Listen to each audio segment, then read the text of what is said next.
Welcome back. Millennials are ditching cash and credit cards for new ways to pay for luxury items, from expensive bed sheets to blenders and concert tickets. They're financing every small item in their home and social life. But is it a smart idea? I want to bring in Ramsey Solutions financial expert and author of Retire Inspired, Chris Hogan. Chris, good to see you. Well, good to see you. So millennials are turning to finance options like installment plans to pay for things they can't even afford. I mean, I'm talking concert tickets. Doesn't sound like a good idea. How do you see it? No, it's definitely not a good idea, Maria. And what's really causing this is we have this cashless culture where millennials are used to tapping and just paying for things. The problem is that this cashless culture is really creating a clueless society. We've got to understand how to handle money, and thus we have almost $1 trillion in revolving debt. And so we've got to educate them and understand that cash is the better way. Yeah, so Chris, I'm a millennial. This is Kirsten Haglund here, and I see amongst my generation this immediate gratification culture, and they want to spend their money on experiences like these concert tickets that we're talking about rather than things.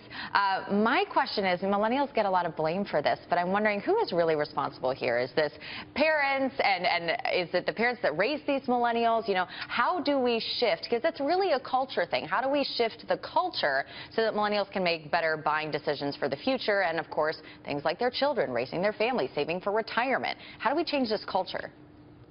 Well, I think first and foremost, we have to understand millennials aren't really the only ones doing this. There are Gen Xers, Gen Y, and even baby boomers, okay?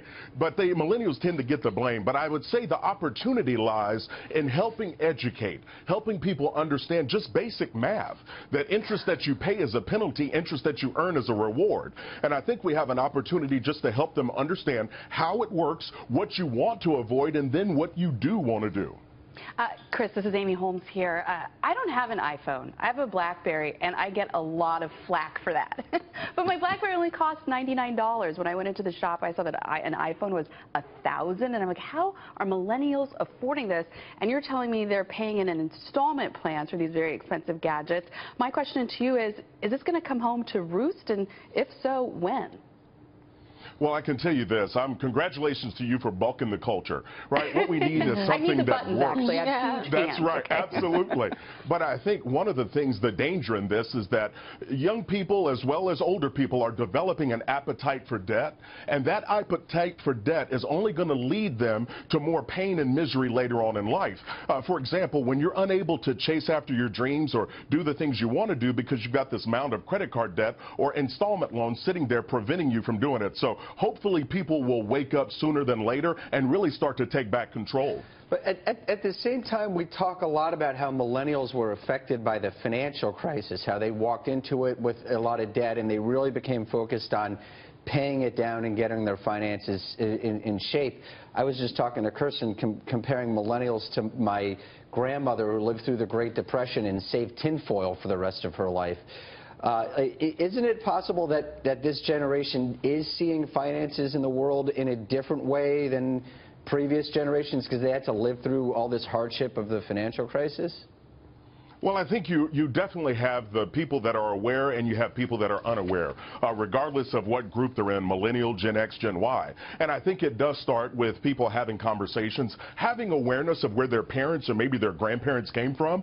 But when you as a parent sit down and share that kind of life lesson, what you do is set up a system of prevention.